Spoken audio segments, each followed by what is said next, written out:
Why do you continue to seek me out? You cannot find me if I do not will it.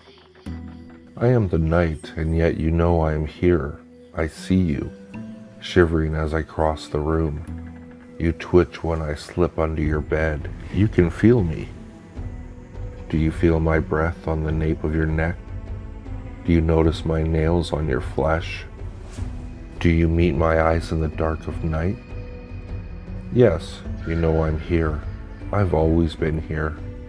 Things were different when you were young. Your little eyes could see me then. You would scream and point at me, trying to hide behind the bars of your crib.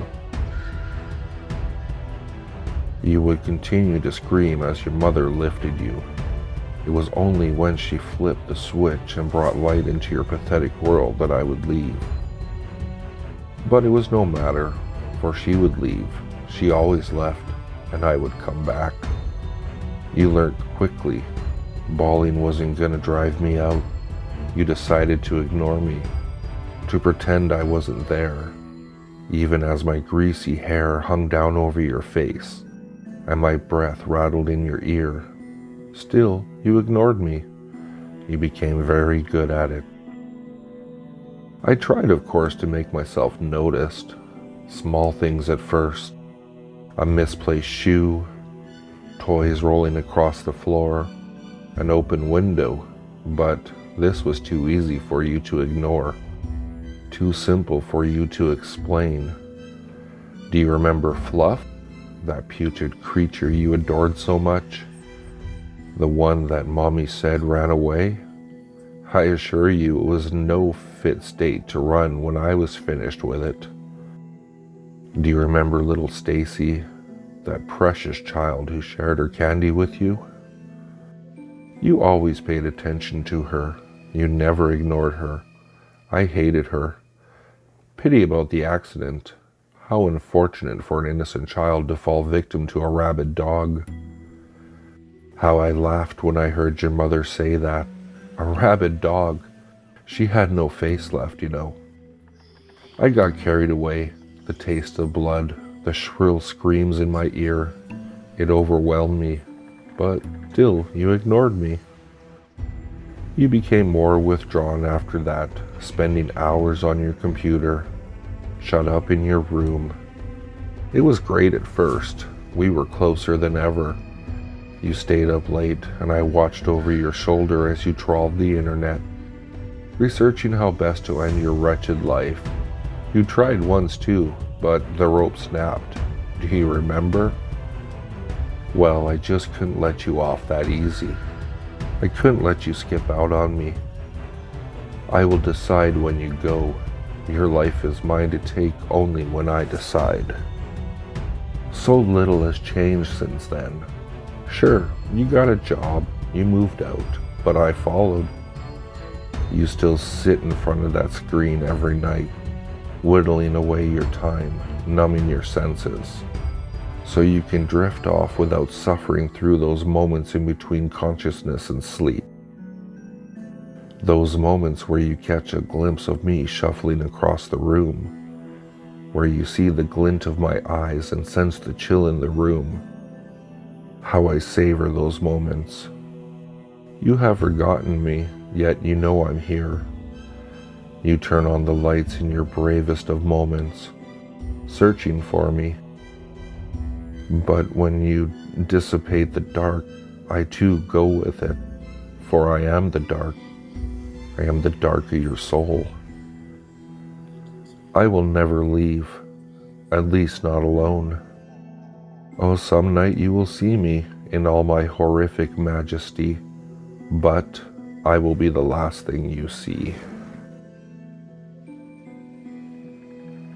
I always went into the woods as a child.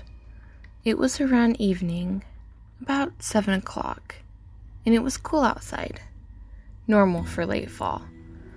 I was just standing on my porch, looking at the woods. My family had moved here a few years back. The house was brick, had 2 floors, and 5 bedrooms. My bedroom was upstairs, and my parents lived downstairs. This area is not far from civilization. It was only a few blocks away from a city. I actually love the nature around these woods. I found it very calm and relaxing.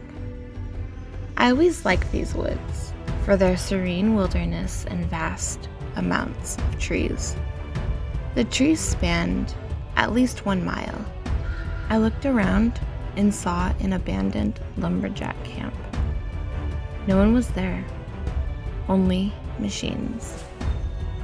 The machines stood in around one single object, a chainsaw. The camp felt so desolate and odd. The woods seemed to have rotted over time, and the machines rested a bit. It's probably been years since this place was last used. I kept my distance, however, and hugged a nearby tree. I surely didn't know what to expect. If I took one more step, I surely would have fallen down the hill and broken one of my legs. I looked around the entire camp. 3 cabins, machines around a chainsaw, a tractor, and wooden logs with axes on them, all behind the cabins for shipment. It was starting to get dark, so I went back to my house, which was nearby. I decided to search it the next day, probably to see what happened. I had told my mother what was down there, and she told me, "Honey, whatever you do, don't touch anything down there, and don't go down there without supervision. Your father will show you around tomorrow." I replied, "Okay, Mommy." After dinner, I went up to my bedroom and put on my pajamas and went to sleep. The next day, me and my dad went down to the camp area in the woods. We found our way down and took a look around. Still, no one was there. My dad and I looked around each cabin, looking at the old, rotting wood, the rusted axes, and the tractor. The last thing we saw was the circle of machinery around the chainsaw. My dad remarked, "Whoever these guys were, they surely left this place in a hurry." That's when it caught my eye. A broken piece of machinery, a wood chipper to be exact, that was rusted more than the others.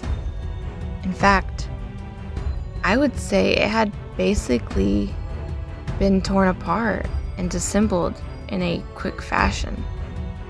It stood out resiliently, and it seemed to tell a story that the other machines just couldn't. Right next to it was a buzzsaw that didn't have its blade. Eventually, my dad and I went up the hill, and he told me, "Honey, stay near the house and be safe. I don't want you to go down there without an adult, okay?" I replied, "Yes, Daddy." As my father went back to our house, I decided to go back to a stump of a cut tree and sit down. I closed my eyes, breathing the fresh air, listening to the trees waving and the birds chirping. The birds sang such a lovely song, and the trees sounded like a symphony to fit with the chorus of birds. Suddenly, the chirping ceased. Suddenly, the chirping ceased. I opened my eyes quickly. I must have fallen asleep, and it was getting dark outside. Very dark. The moon was rising, and the stars were about to come out. So I decided to go to my house. I went to my left, where my house was. The lights were off. Weird, I thought to myself. Mommy and Daddy usually leave the lights on. I ran quickly to my house. The door was opened. I grabbed the emergency flashlight, turned it on, and walked into the house. The older wooden boards were creaking. so I had to go to the newer wooden floors. I looked around the house, not seeing my parents. I then heard a clang come from the kitchen. I ran in the opposite direction in fright, knowing someone might be in our house. I started hearing revving. 1, 2, 3. And on the 4th, I knew what was revving up. It was a chainsaw. I hid in my closet, hoping whoever was in my house wouldn't find me. The sound of the chainsaw started to get closer as I heard the stairboards creak and the sound of footsteps come closer. I looked at the door. That's the first thing that was opened. A silhouette was coming into the room. It was a tall, built man holding a chainsaw. His hair seemed to go around at random, so he must have had bandages or something on his head. Finally, I saw his eyes, his bloodshot eyes. They glowed in the dark room and seemed to stare at me. He just walked calmly in my room, looking around, the floors creaking. He seemed to be holding something in his left hand. It was my mother. I started to freak out, but for some reason, I couldn't scream. I was tearing up at the sight of it. I backed into the closet, but it must have caught his attention. Soon, the man found me and laughed as he was about to swing his chainsaw down at me. I woke up in a flash, screaming. I was still on the stump, so I must have fallen asleep into a nightmare. It was evening now, and I ran to my house. I ran inside, slammed the door, and ran upstairs. My mom asked, "What's wrong, honey?" I didn't reply. Day to day, I stayed in my house and never went to the woods.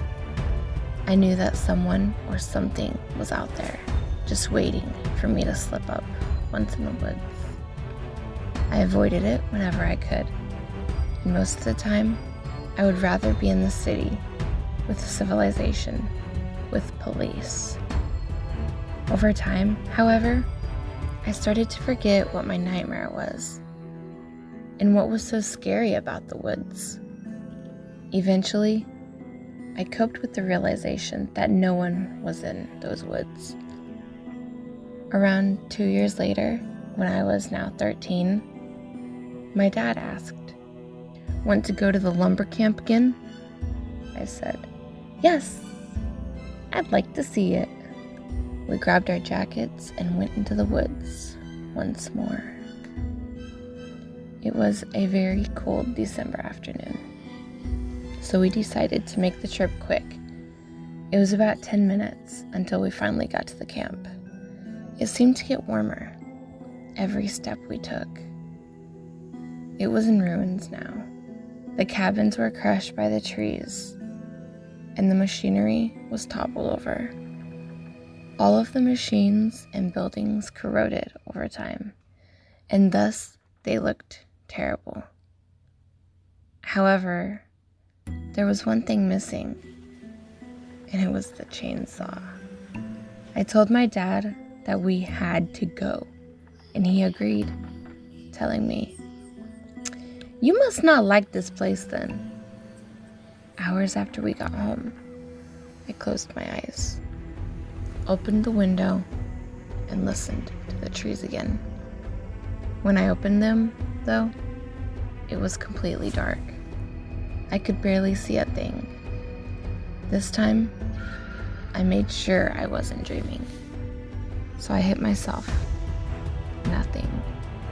Now I knew I wasn't in a dream, so I made sure to grab the flashlight on my dresser and turned it on. I asked for my parents. "Mom? Dad? Are you here?" No response. I looked around my house. Nothing was in shambles. So I slowly went down to look for the lights. I switched the lights, but they wouldn't come on. Now the only source of light is now my flashlight. Slowly, I walked down the stairs to make sure no one was inside. The door was shut, and in fact, locked. No one must have gotten inside by now. It was impossible. I went to my parents' room, but they weren't there at all. I asked again, "Mom, Dad, please answer me." Soon, I heard my mom's voice. "Anna." It was outside in the woods. The voice repeated, "Anna, please, honey, come back to me." My head told me not to go, but my body let itself out the door. I made sure to grab the hatchet, should anything try to get me. My eyes saw as the woods, covered in thin fog, came ever so closer to me, or as I came closer to the woods. I kept going towards the voice of my mom, hoping that I'd see her. I looked around the woods until I bumped into something. My flashlight had went out at the time, so I felt the object. It was somewhat gooey and bumpy, so I went left. It felt cold. I hit my flashlight to turn it on. I looked at the object, and it was my mother. She was standing in front of me like a statue, completely void of a soul. Her eyes were nothing but white, and blood had frozen as it trickled down her legs. Her head was pointing towards the right, so reluctantly, I went to my right. As I looked around the woods, I finally found my father with the same eyes and stance. His body was pointing to the camp. I decided to face whatever is in there head on and went down to the camp slowly. I looked around the camp. The desolate area was warmer than usual, but still void of life. The trees seemed to surround me at this point, and the sky seemed to turn red, which was unusual for a new moon. I couldn't find anything, and asked myself, did my dad lead me to nothing significant? I turned around and ran to my house as a maniacal laughter broke the silence. Fear went throughout my entire body at this point, so I sprinted to my house. As I stopped to catch my breath, I heard a voice behind me. "Anna," it said in a cold, raspy voice. A sudden burst of fear came into me as I started to run once more. As I was running, I heard trees snapping down and falling. I didn't even know where my father was, but I dared not look back. I even skipped my mother as I ran back to the house. I was tearing up as I ran back in, shutting the door, locking it, closing the shutters on the windows, and locking the windows. I walked back slowly as I hoped that nothing would get me. It was silent, no noise, nothing. I then heard a rev again, the same one from my dream. 1, 2, 3, 4. Soon, I heard the door bump, and then it was bashed and smashed. I ran up the stairs and into my room. In my closet, I heard a chainsaw completely saw through something. most likely the door. My fear was heightened. I was seemingly defenseless against a chainsaw, even with the hatchet. So I turned off my flashlight. The person was walking up the stairs. I heard my mom's voice, "Anna." Then my dad's, "Anna." I heard the voices of many people I have met in my life. But how could someone imitate those voices? It's almost impossible. I was shaking as the man slowly opened my door. The chainsaw pointed in first, then arms, then the rest of the body. The man didn't look like he was in my dreams. No, he was worse.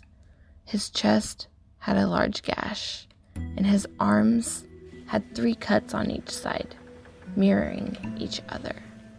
His pants were ragged, blue with what appeared like blood spatters. His bloodshot eyes, however, were the same, soul-piercing eyes I saw 2 years ago in my nightmare. I did my best not to scream as he came near the closet, his bloodshot eyes looking into it with such content. He left out of my room, as if he didn't see me. He dropped something out of his pocket, but left as if he didn't mind. After 15 minutes, all went silent as I started to cry once again, and after 30 more minutes, the lights came back on. I looked around to see if the man was still at my house. Cautiously and slowly, he wasn't anywhere near my house. I breathed a sigh of relief. The man was gone. Suddenly, I remember what he had dropped and picked it up. It was a picture of many guys from the same camp. There was also a name, Jonathan McLeod, and an arrow pointing to the third person from the right. He held a chainsaw, the same one that bloodshot man held. I managed to get on the family computer and search up Jonathan McLeod. What came up was a news article stating there was an accident that critically injured a man, Jonathan McLeod. It was reported that a malfunction with one of the machinery, specifically the saws, caused acidic content splashed into his face, causing him to flail around and scream violently. The machinery had then exploded, causing one of the blades to cut into his face, splitting his mouth wide open. How he managed to survive, though, was because of his hands.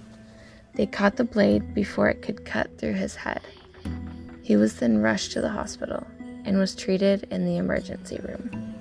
Within a couple of hours, his vital signs ceased, and he was deemed deceased. It kept like that for 2 hours. Life, death, life, death. It was after the 16th time he finally succumbed to his injuries and passed away. But what would he be doing? He shouldn't be in my house. He's dead, I said. I called the police, who investigated the whereabouts of my parents and the man. They came back with only my mother, who was an empty shell of her former self. It seemed that she ceased to be conscious. My father, however, was nowhere to be found, and neither was the man. About 10 years later, I had moved into my new house with my daughter, Margaret. I made sure that we had moved far, far away from those woods and that man. My house was nowhere near dense amounts of trees. It was a brick house this time, with 1 floor for a family. My mother was brought into the hospital for the time being, Sometimes, however, I still hear a rev of a chainsaw, my mother's unconscious voice, or the man's raspy, chilling voice. And sometimes I still see the man in my dreams. His bloodshot eyes are the last thing in them all of the time. His bloodshot eyes are the last thing I see in them all of the time. My daughter runs into my room at times, telling me there's a scary man in her dreams. Today, now, I went to sleep. The dream was distorted, moving left and right, up and down in a slithering motion. As a white fog appeared, and slowly the man comes closer and closer. I didn't move. I couldn't. And as he came to my face, he told me one phrase: "Do not be afraid." I woke up at 7 o'clock once again, next to my sleeping daughter. A note sat in her hand with the name Bloodshot on it. I'm still here. An image was behind the note.